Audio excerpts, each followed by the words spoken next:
Magandang araw po mga ka-recap at maligayang pagbabalik sa ating channel. Ipagpatuloy na po natin ang kwento ni Pedro. Pumunta na nga sila Pedro sa isang lugar na kung saan sila ay nag-volunteer. Kasama ni Pedro sila Yuna at ang magkapatid na Doko. Doon din ay naengkwentro nila ang mga gangster na naniningil sa kay Eugene at sa tagapangalaga ng paaralan na kung saan naman ay nabugbog ang magkapatid. Isang gabi nga ay pumunta si Pedro sa tagapangalaga ng paaralan at ito pala ay walang iba kung hindi ang disciple na si Simon. Magbabakbakan na ba ang dalawa? Isang hampas ng espada. Kapag ang isang swordsman ay hinampes na ang kanyang espada, ay gumagawa ito ng isang opening, kahit maliit na opening, at ito ang pagkakataon na mag-counter-attack ang kanilang kalaban. Pero, ang taong nasa harap ni Pedro ngayon ay tila nababasa kung ano ang tinatakbo ng isip niya. At ito ay hindi nagpapakita ng kahit anumang opening. Gaano man kalakas ang hawak na sandata ng isang kalaban, may pagkakataon na maiwasan ang bala ng baril. Pero sa harap ni Disciple Simon, hindi maiiwasan ang kanyang espada. Umabot sa labas ang labanan ng dalawa. Naputol ang mga kawayan sa bawat kumpas ng espada ni Simon. Sa isip ni Pedro ay sa ganoong kaikling panahon ay nagawa ni Simon na corner siya. Nagawa rin itong malimitahan ang galaw niya sa pamamagitan ng kawayang naputol niya. Nagsalita si Pedro, sinabi nito na iniisip niya kung totoo ba na ang Swirling Sword Saint na si Disciple Simon ang pinakamagaling na swordsman sa buong mundo. Sinabi ni Disciple Simon na 2 tao lamang ang nakaligtas sa kanya pagkatapos niya magamit ang kanyang ika-10 atake. Dapat daw ay masaya si Kim Sun-gu dahil isa siya sa 2 ito. Patuloy na inatake ni Simon si Pedro. Nagsalita si Simon, hindi daw siya sigurado sa ibang organismo, pero sigurado siya sa mga tao. Ang tao daw ay mga nilalang na may kinaugalian. Kung paano ang tao magsalita, maglakad, ang amoy nito, at kung paano huminga ang isang tao.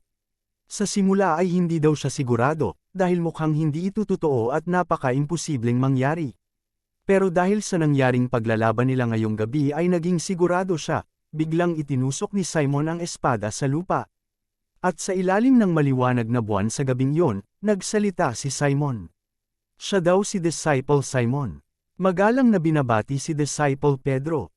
Lumuhad ito sa harap ni Pedro at sinabi na nasasabik siyang muling makita ang kanyang senior.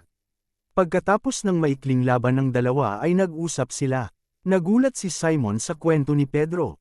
Ibig sabihin daw ba ay nabuhay daw siyang muli? Tanong ni Simon. Parang ganoon na nga daw sagot naman ni Pedro. Napawi naman daw ang pangamba ni Simon dahil alam niyang buhay si Pedro, akala niya daw talaga ay namatay na ang senior niya. Kahit si Pedro ay di rin daw makapaniwala na naging bata siya ulit. Tinanong ni Simon si Pedro kung pwede din daw ba siyang pumunta sa playground na kung saan naging bata si Pedro. Pero tinawanan lang ito ni Pedro at sinabi na parang nilalagyan daw ni Simon ang sugat niya ng asin. Tumawa lang ang dalawa. Napuna din ni Simon na mukhang maganda tingnan ngayon si Pedro at parang naging mas cool daw si Pedro ngayon. Tinanong ni Pedro kung ano ang ibig sabihin niya. May kulay daw ang buhok ni Pedro na puti mukhang nilagyan niya nag-estilo ito. Sinabi ni Pedro na ganito na daw ang buhok niya pagkagising niya. Masaya daw si Pedro dahil ang titulong pinakamagaling na swordsman at Swirling Sword Saint ay nararapat pa rin para kay Simon. Muntik na daw siyang mamatay kanina. Alam naman daw ni Simon na siya si Pedro kaya sigurado itong hindi siya mamatay. Sinabi lang ni Simon na mapaglaro talaga ang senior niyang si Pedro, magaling pa rin daw talaga siya sa paghawak ng espada, dagdag ni Pedro. Sinabi ni Simon na ilang taon na rin ang nakalipas na puro walas lang ang hinawakan niya kaya naninibago din siya sa paghawak ng espada.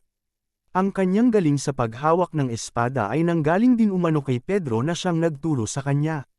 Pero iniba ni Simon ang kwento at tinanong si Pedro kung ano ang dahilan niya bakit pumunta siya dito sa probinsya. Tinanong ni Pedro si Simon kung narinig daw ba niya ang balita sa Glory Divine Hospital at kay Nathaniel. Narinig niya daw ito at malaking gulo daw ang nangyari pero biglang sumigaw si Simon nang mapagtanto niya na ang kanyang senior ang may gawa ng lahat na iyon. Sinabi lang ni Pedro na ganoon na nga ang nangyari. Nagtataka pa siya kung sino daw ang baliw na gagawa nito. Tinanong ni Pedro si Simon kung sinong baliw. Binago ni Simon at sinabi na kahanga-hanga daw ang ginawa ng senior niya. Tinanong niya si Pedro bakit naman daw niya ito ginawa. Sinagot ni Pedro si Simon na plano niyang pabagsakin ang Glory Group.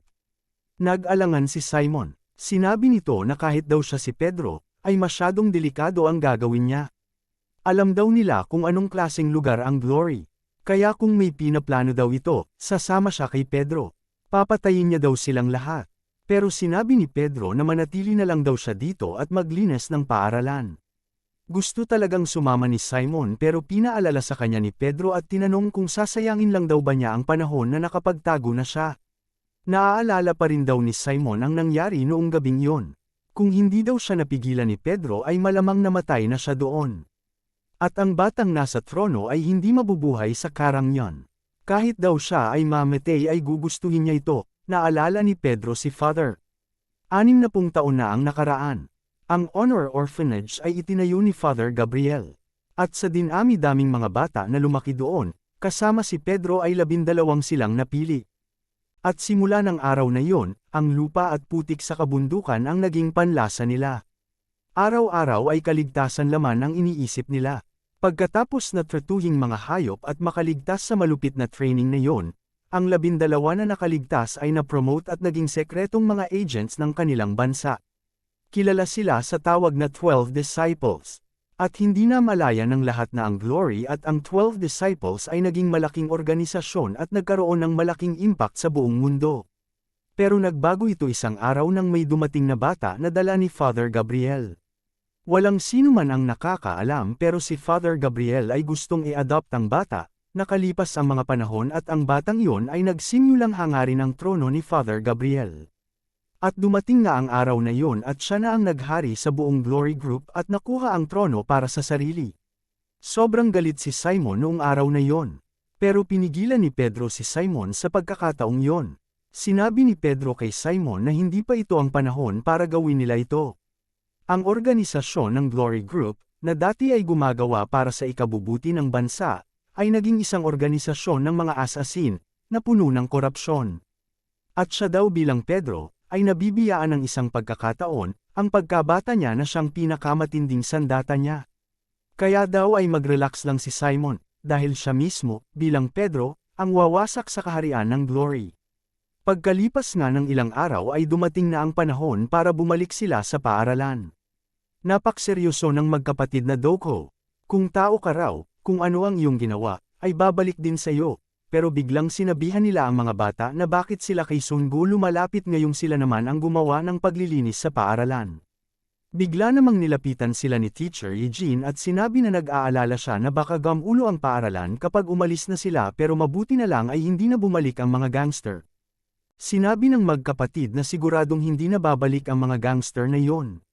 Nalito si Teacher Eugene sa sinabi ng magkapatid, isang gabi pala ay binalikan ng magkapatid ang gangsters.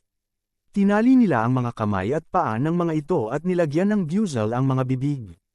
Hindi na dapat umabot sa ganoon ang ginawa nila sa paaralan kaya ngayon ay magbabayad sila. Binyantaan nila ang mga gangster na huwag nang babalik kailanman sa paaralan.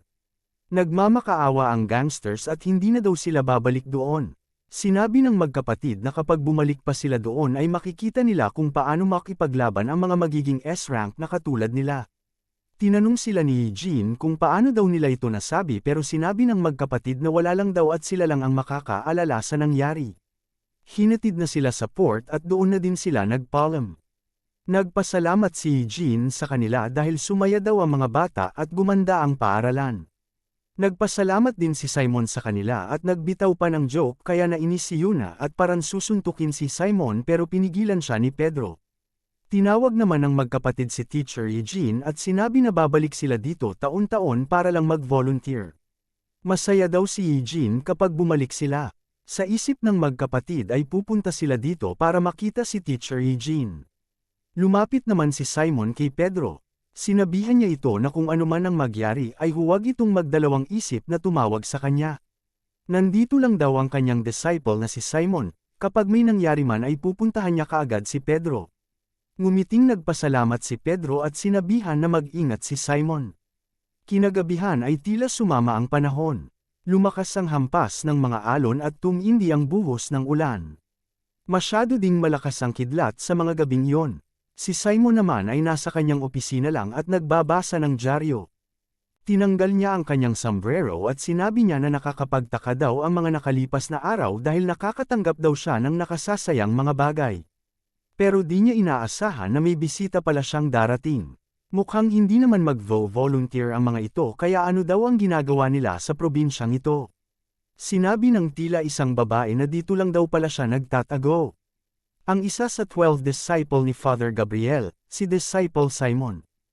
Ang Swirling Sword Saint at ang pinakamagaling sa buong Korea. Mukhang kilala ni Simon ang mga ito.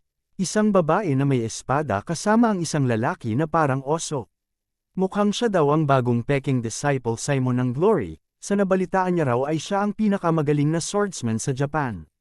Ang Sword Ghost. Tinanong ni Simon kung ano daw ang sadya nila dito, balak daw ba niyang kunin ang kanyang titulo, wala daw pakialam ang Sword Ghost sa titulo niya. Napunta lang sila dito para kumita ng pera. Sinabi ni Simon na hindi niya alam ang gagawin sa kanila. Tila malayo pa ang pinanggalingan ng dalawa pero wala silang makukuhang pera.